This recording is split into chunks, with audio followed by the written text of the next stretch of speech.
Greetings, welcome back to another edition of the Friday 13th YouTube channel. Today you're going to be listening to an audio interview with the guitarist Mark Briody from the band Jag Panzer. Now we all know Jag Panzer have been around since the early 80s and still going strong and are about to release a new album on Atomic Fire Records very soon, so check that out. So take this interview for what it is. It was done about 20 years ago.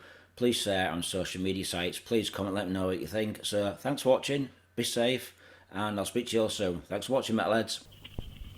Hello. Hi Mark, how are you doing? Pretty good. How are you doing? Not too bad, not too bad. I don't know if you're familiar with the fanzine before, the name?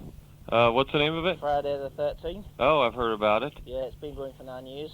Yeah, I collect fanzines. I got a stack about 3 meters high at home. Yeah, I'll send you a copy of my issue, man. Cool. You know, so, you guys been up to your touring soon, yeah? Yeah, we just finished. Oh, you just finished? Yeah, last night. Wow, cool. Alright then, Matt, first of all I'd like to ask you a little bit about the formation of the band. When did actually Jag Panzer form the first time around? That's what I always wanted to ask you.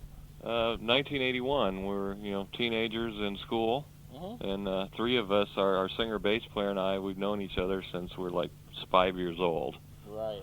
So we made our first serious band probably in high school, so like maybe 1981.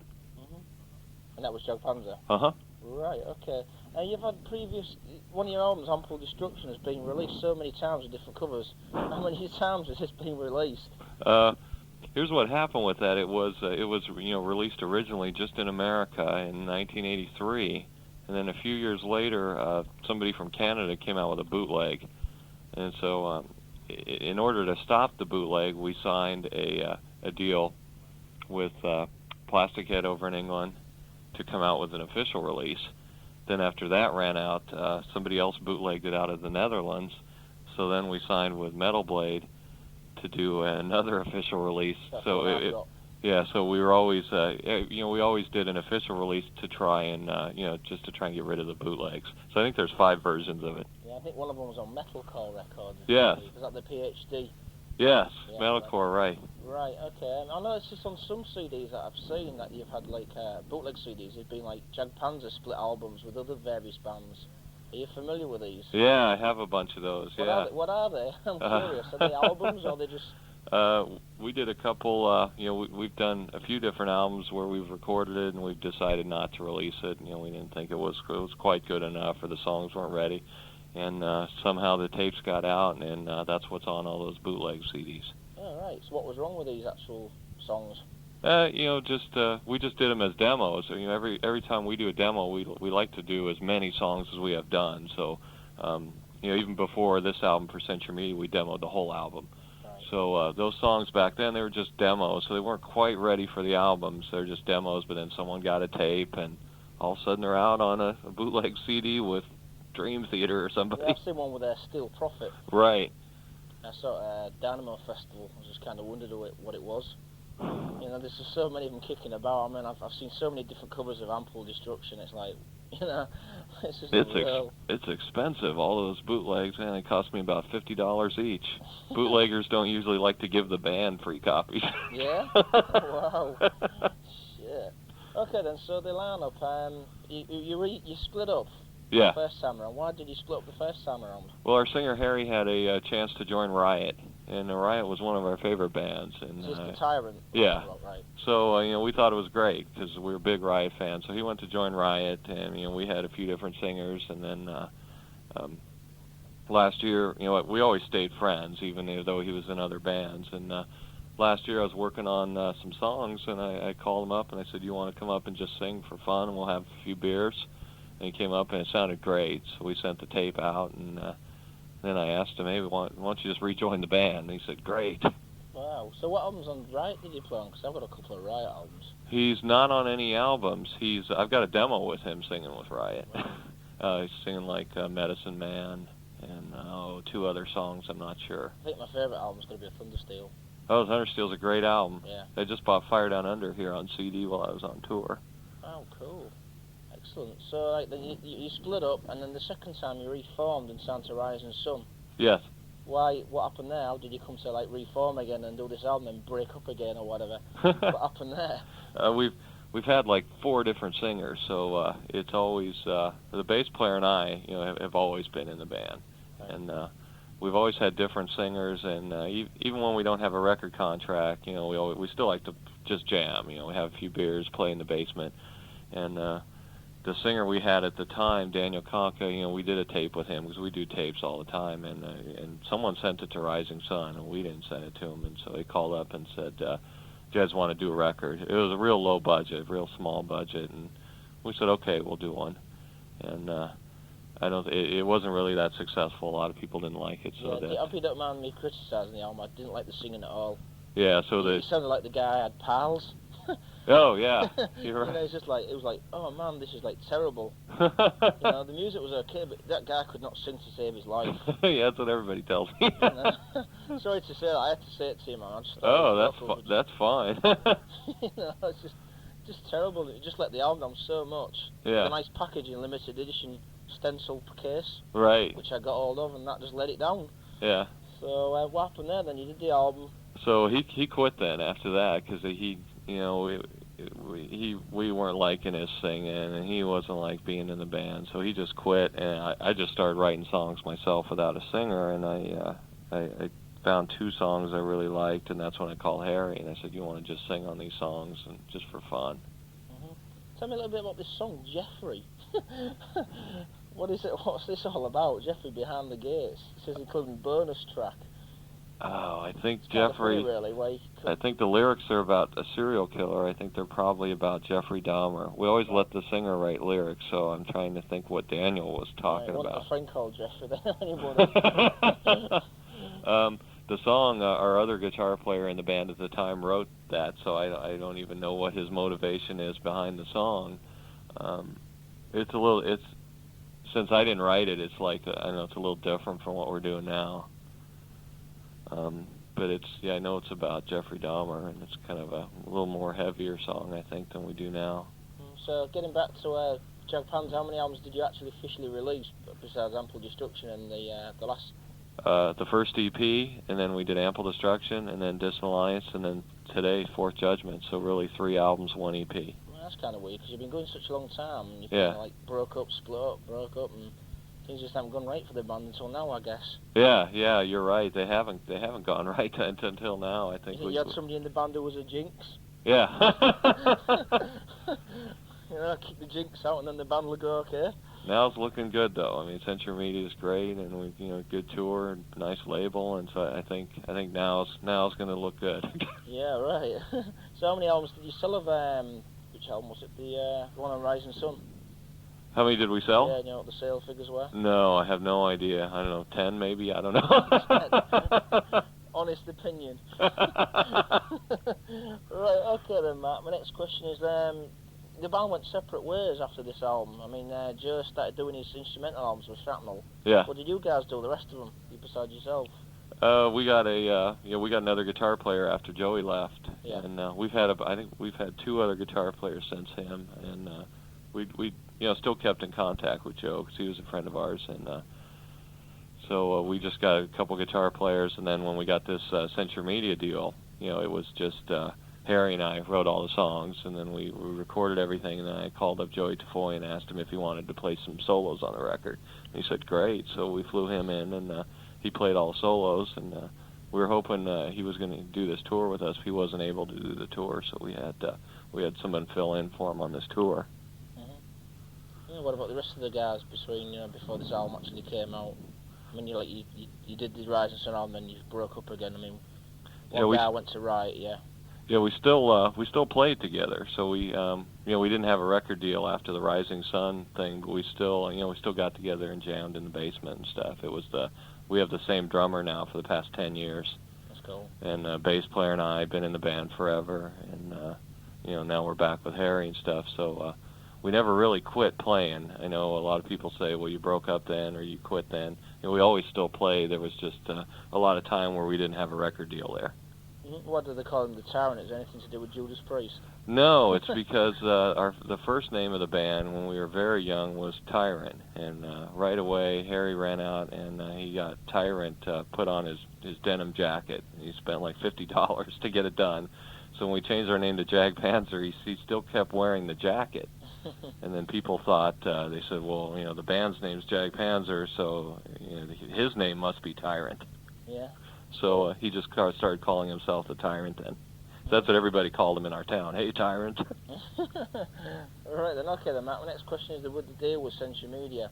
How did it come to be? I mean, you've been around, absent for quite some time, 3 or 4 years since the last album. What made you want to go ahead and get with Century Media, whatever? Well, when I did those 2 songs last year and I had Harry sing on them, we really thought they came out pretty good. So what songs were there? We sent Future Shock and Ready to Strike on the album. Right.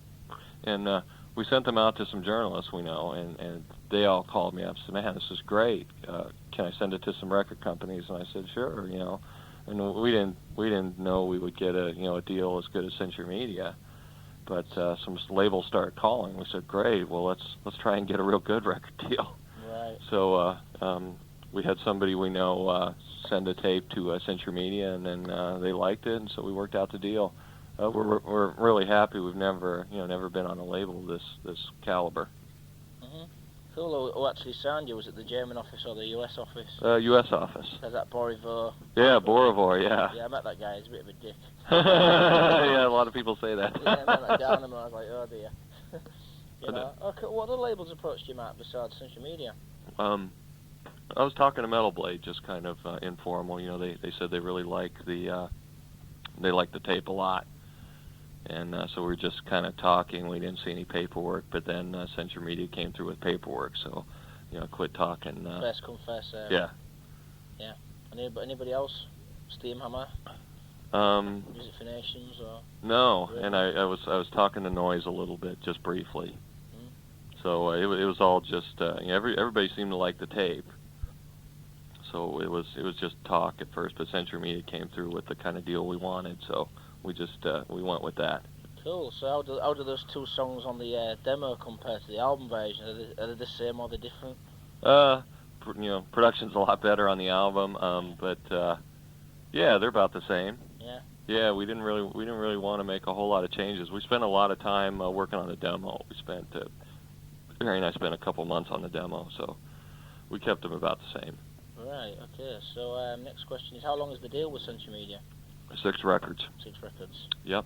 That's cool. And we're starting to write songs. We get back to America Sunday night, and we're gonna take a week off and then start writing. Wow, you want to get the next album out? Yeah, we're actually gonna do one album right after the other. Did you actually play any of these songs on tour? The new songs that you've got? We played 7 songs. No brand new songs. No. No new songs. Nope, no new. We just played 7 songs off the new record, so we played a lot of new stuff live. Right. Okay. Right then. Okay. Next question is, could you tell me why you decided to call the album the Forth Judgement? Yeah. Okay. Well, we call it Forth because it's the 4th release. First one's the EP, and then Ample, and then Distant Alliance. And I called it I used the word judgment because when I had some problems when Distant Alliance came out, a lot of the American press said, Jag Panzer's trying to sound like Pantera. Then I started having Pantera fans send me mail to my house saying, you think you sound like Pantera, you ripped me off, you're a fucking criminal and stuff. I don't think you sound like Pantera at all on that album. No. and it was bad, so I was getting these letters, people were saying, you're a criminal, you're this, so I felt like they were judging my character. Who's been going the longest, Jag Panzer or Pantera? What? Who's been going the longest? Ooh, it's or Pantera? probably about the same, because they did that Metal Magic and Projects in the Jungle. Oh, metal, yeah. Yeah. So that's why I called the album Judgment, because I felt people were judging me just because of a record I put out. Right. Yeah. Did you have any other titles for the album? No. No, I pretty much wanted to call it that. Right. Okay. Tell me a little bit about the cover. It's like a statue guy looking at some gates with flames on pillars with skeletons. What it looks like skeletons embroidered in. Yeah, I wanted. Like the Hellraiser, the pinhead thing with all the faces on the box. Yeah. Yeah. I wanted something to look like a judgment hall in hell. Mm-hmm. And I know in America the most evil people have a lot of money. Yeah. So I wanted to make it look marble and very nice, very fancy looking and expensive, but still very evil. So it's very evil looking, and the guy in front that's the statue, he's being burned, so he has been judged. Right. And the guy behind the gate is the person's choice. He is either waiting to get judged, or he is the guy who has judged the person in front. All right, interesting. Okay, can you tell me a little bit about the songs on the album? What are they about, starting with Black? Black is about greed, basically. People who will do anything and sell their soul or sell their mother even for money. And the words "black is the meaning of life." It's like depicting a black heart. All right. Okay. Next song is "Call of the Wild." That's about metal, and us growing up, wearing the denim jackets and headbanging at Maiden shows and everything. It's Call of the Wild, Raised on Leather, and just about us as teenagers. Typical heavy metal song. Yeah, because we were crazy as teenagers. We had all leather, and we went to the Maiden show like 15 hours early. Yeah. We painted fake backstage passes, and they worked. Really? Wow, that's good. I tried that myself at a Jag Panzer concert. Next song is Despair. It's about despair. There are times, especially with a musician, if you don't have a deal and everything, and it's sometimes it's hard to keep going, and you're kind of in despair, but you just have to say, I just like playing this music, regardless of whether I'm making a living with it or not. I'm just going to play it for me. But he's writing about the point of despair when you're in the depths of despair. Right, next song is Future Shock. Future Shock's about, there's a lot of people in the United States now that are rebelling against current technology like the internet and ATM machines. There's religious people there that think the computer is the mark of Satan. And they say, well, we need to quit using machines. The internet's gonna break into your bank account, or the government can watch you, and they're very scared of technology. And Future Shock is about those people. Religion seems to be very big in the States. It is, especially where we live is the center of all the fundamentalist religions. From Colorado, yeah? Yes. Yeah, I've got a message for you from Psychodrama. Oh, okay. Yeah, I know those guys. Yeah, I know Mackenzie. Oh, yeah. The guys said hey. Oh, cool. I'll tell them hey. Yeah, we'll do it. The next song is Recompense, is it? Yes. Recompense? I don't know what that's about, to be perfectly honest. Yeah. Oh, wait, let me think of the lyrics of Recompense. Oh, yes, that's about the problems we have in the inner cities in America. He's singing about, we have a lot of drug problems, and definitely a big gang problem in all the cities in America. People drive-by shootings and everything, and people getting killed walking down the street just because two guys are shooting at each other because they're wearing the wrong color or something. Yeah, I've heard about that. Gangs of different colours and shit. Yeah, it's fucking ridiculous. The best thing to do over there is go out in the street with nothing on. Yeah. Yeah. So he's singing about a lot of the problems like that we have in the inner cities. Right, the next song is Ready to Strike. Another heavy metal anthem. We're big fans of Priest. Yeah, man, I met Judas Priest last month. Oh, wow.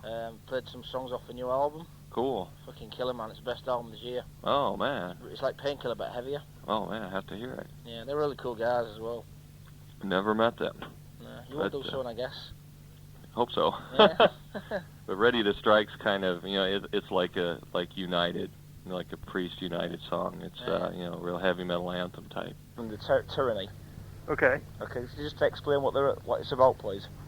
It's about Harry wrote those lyrics right after the bombing at the Olympics in Atlanta, and so it's about sort of how a small group of people can resort to violence like that just to try to get their own way, sort of like a modern version of tyranny. How Was that there were tyrants who would impose their will on a whole kingdom. This is terrorists who are trying to use violent means to oppose their will on a whole group of people. So that's what tyranny was about. right? Who was it who did the bombing? Was it the IRA or something, or was that the bombing? They don't. They haven't Something found government anybody. building, was it? No, this was a different one. This was the one with the Olympics. There was a bomb in the Olympics in Atlanta. Right. 2 years ago, there was a bomb there. Wow. They haven't even caught anybody yet who did that. Really? Wow. Okay, the next song is Shadow Faith. That's an older song we did years ago, and we decided to redo it and put it on this album. There was a lot of Iron Maiden influence in the music, I think. And, What, were you fake backstage passes? I remember that. Getting into concerts for free fake backstage passes, and it worked though, didn't it? It worked. Yeah, we painted them green to match their new passes. That's killer. I'll have to check with Judas Priest when the tour. Who said do it? Jag Panzer. They got away with it. Yeah. Blame them, not me. Right then, so it's what was it again? Sorry, the song. Shadow Thief. Music. Shadow Thief was the song. Yeah. Sorry, man. Just laughing at that then. Musically, it's probably our most Iron Maiden influenced song, and I think lyrically the song is about a ninja. I'm not sure. I have to ask Harry. Right. You say it's an old song. Was it something that you did off Ample Destruction or? No, we did it about 2 years after Ample Destruction on some demos. Right. With the same title. Yeah. The same sort of arrangements and. Yeah. So what made you want to do this then, after all this time, instead of like doing a new fresh song? We had so many people asking for this song, and they kept buying the bootleg to get this song, and the bootleg is, it's just bad quality. It's a demo, and so we thought the song should get an official release. Is this the song? Is this the bootleg that's featured with Steel Prophet on CD? Because that's the only one I remember. There's about 3 different bootlegs out. Right. I'm not sure which one's on the Steel Prophet one. Right, the next song is Sonnet of Sorrow. We wanted to do something sort of medieval sounding with lots of voices coming in and out, and an acoustic guitar and a violin solo. This is the ballad, the intro for the next song, isn't it? Judgment Right. Day. Yeah. So, Right, so the idea was it to do that then? Was it to come up with this? Harry and I, because we were, we both grew up big Rainbow fans, and Rainbow used to do songs like that a lot. Right. Like Temple of the King and Rainbow Eyes. Right, the last song is Judgment Day, which I think is a really good song. Probably the strongest song on the album. Yeah, I think so you agree too. with me on that one. Yeah. Yeah. Big epic song. I mean, I love those. I just like the way it just blends in, the harmony, vocal harmonies, and the violins, and is it actually violins used in the studio, or is it like a synthesizer? No, actual violins. Because I know some people have violins on the keyboard and they fake it, so I'm not too sure if you're trying to do it the easy way out without paying anybody. It's a different sound with a real guy playing. I Right. mean, you can get a synth to sound pretty good, but it doesn't sound like a guy, there playing. Wow. So what's it about then, Judgment Day? Let me think what Is it the something lyrics... to do with past history of the band? What's happened to the band? Reflecting on the band's history, or? I don't know. I should have asked Harry that one. I haven't even... songs, haven't I? I should have pre-warned you last night on the phone to ask Harry. Oh wow. So sorry. Musically, Judgment Day. We're just trying to do a song that builds up. All the time, it gets stronger and faster and heavier as the song goes. Right. Right. So, what would you say was your favourite songs on the album? And which ones do you like playing the most, or wrote the most? I like Judgment Day the best. Right. Yeah. Which songs don't you like the most? But you was outvoted. Probably Recompense. Yeah. Well, why that one? Well, I like them all. I like that a little less than the other ones. Right. Right. Okay. Is there any extra tracks on the Japanese version for this album? No. Because I know the Japanese seem to get more than everybody else. No, we just recorded what we released. We might do some extra tracks for the next record. Right. What, for Japan only? Well, I don't know. I'm fucked if I'm paying $60 for a fucking Japanese CD. Yeah. Oh well. So what's been happening with the band then? How well is this album selling? Do you know the record sales so far? Is it doing well? I think it's doing well. Yeah, I think so. Century Media happy with you, and you're happy with Century Media? Yeah, we are. We're happy with them, and they told us they're happy with us. So I think it's going pretty good. Yep. We're we're in the studio now doing demos for the next record. That's pretty quick, actually. Yeah, we want to take a long time to make sure all the songs are right. Right. We just finished a song called Iron Eagle. We did the whole thing and then went ahead and rearranged it and went and recorded it again, and then just rearranged it and recorded it again this weekend. Right. So I mean, we're really working on these new songs to try and get them really, really good. So how do you compare these new tracks to like the Forth Judgement album? Well, this first track we finished, Iron Eagle, is better than anything off of Forth Judgement. Right. It's got an epical feel like Judgment Day, but it's got some really fast, cool riffs, and it's got some real strong melodies. It's just a great song. So how many songs have you got wrote then so far? You got any titles in mind, or? Since we just finished Iron Eagle, we have a song called The Moors that we're going to start doing this week. Right. What's this song like then? Is it anything like, would you compare it to off the last album, or is it one earlier, like Ample Destruction, or? This new song, The Moors, is in the vein of Judgment Day. It's, right. It's very epical. Right. Sounds like going for more of an epic feel by the sounds of things.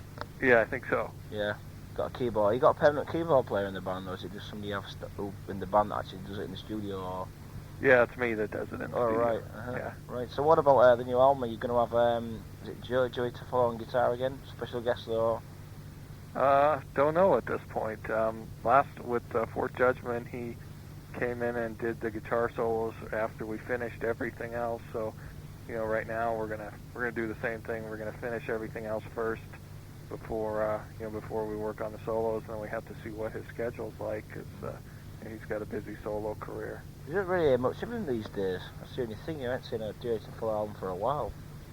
Yeah, he goes around and he does product demos and demonstrates guitars, and he's always doing stuff right different places. He was in Spain last month, I think. Right.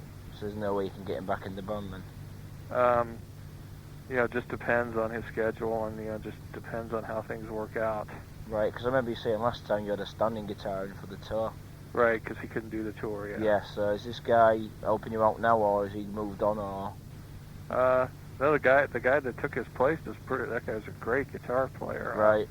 Yeah, he's still around. I saw him yesterday even. Yeah. So if Joey can't do it, we'll get this guy to do it. Right. So what's he doing then, this guy? Is he just like demo band? Yeah, he's got his own band. They're a kind of a Fates Warning type band. Oh man, get him to send us some shit, man. You got me address, or? Yeah, I got it somewhere. I got a whole big box of that. I'm gonna send you a fanzine tomorrow, man. I just need to get all of your address because I don't have because I've still got that promo CD collecting dust. Oh, okay. I'm still waiting for the other one from Century Media. They're supposed to have sent me autographed. Never arrived. Yeah, we autographed a bunch of them. Yeah, I never got one. I know they changed the address, so Andy Turner reckoned they might have got it lost, or never mind. Right then, so what's the future plans, and when's the next album going to be released, and any ideas where you're going to record it? Is it Morris Sound again, or? Yeah, we're going to go back to Morris Sound. Future plans this summer, we'd like to go back to Europe, do some more shows. Dynamo Festival on the cards? If they ask, we're there. I don't know if they're going to ask. You want to plug the record company and just tell them? Yeah, I did, and they Century Media said sometimes they have a hard time getting bands on there. Like they seem to have more bands than anybody else. But they Century Media Festival. They're telling me they used to have a hard time getting Iced Earth, except for this year they finally got Iced Earth. But it just seems a shame if they're doing this power metal like stage or whatever that you guys aren't playing. Yeah, I agree. It's like if Judas Priest in there, I know you're a big Judas Priest fan, you can use your fake passes. Yeah, you make one for me. Yeah. So, what else has been happening in Mark since we last spoke? Anything else you can tell me to add to the interview, or? No, that's about it. We're just gonna make. We got a title for the next album. Yep. It's called The Age of Mastery. Right. Why did you decide to choose that one earlier? I saw this guy on TV, a scientist. He was talking about, very interesting, he said, from the beginning of time until today, man has been, science and man has been concerned about learning about the universe and discovering how to cure illness. And he said, man is starting to master that. So instead of discovering things about himself and science, man is going to start to master things, and so with cloning and DNA and Sounds like a freak. yeah. It's called the album The Freak Show. So you got any covers in mind then? You got anything pretty much in the same sort of style as the last one? Like the Gates Probably of Hell, whatever it is. Probably, same type style. I don't have any ideas for it yet. Yeah. Wow. So how long do you think the album's going to be on rough time? I think we'll record it in September. Yeah. So maybe Christmas release. Yep. What is it? Christmas album, Jingle Bells by Jag Panzer. Metal balls. Oh well, man. So I wish you all the best for the album anyway. Did you ever actually get a chance to do the video for the Forth Judgement? Did you do a video at all? No, we didn't do video. No, nothing in the plans then for this. No, I don't think so. Do you think Century Media don't want you to do a video because you think it'd be losing you away for your time doing it? Waste of time. I don't know. If they want us to do one, we'll do one, but they haven't mentioned anything. Right. All right. So you're going to be in the studio for like September. Yeah. Some of the question mark is like in the past history of Jag Panzer, you must have played with a lot of bands. What was like the biggest bands that you played with in your career? Probably Megadeth. Yeah. Well, the guy likes to talk to those guys. Are they cool or rock stars or? No, they're pretty cool. Yeah. Yeah. What did Dave Mustaine think of your music? Because you've been around longer than Megadeth, I think, haven't you? Yeah. Dave Mustaine liked it. He watched the whole show and watched soundcheck. Yeah, Dave was good to work with. Yeah. What show was this on then? How long ago was this? Years ago, '86, I think. Right. I'm not sure which. Sorry, who else have you played with besides Megadeth? Oh, let's see. I played with Armored Saint a few times. Yeah. Grim Reaper 3 times. They're a pretty cool band, Grim Reaper. It was alright. Yeah. They actually recorded the first two albums in that city. Oh, they did? Yeah. On Neat Records, right? Yep. Ebony Records. Ebony, yeah. Okay. It was based, it's like a 15-minute walk from where I live. Right, they're on Ebony. All the Venom was on Yeah, that's right, yeah. Yeah, who else have you played with? Blade. Did you play with anybody like Hellstar or Omen or Fate's Warning or? Oh, Fate's Warning, yeah. Yeah. Yeah. That's cool. Played with Fate's Warning. What year was that? Was it John Arch or was it Ray Alder era? It was Ray Alder.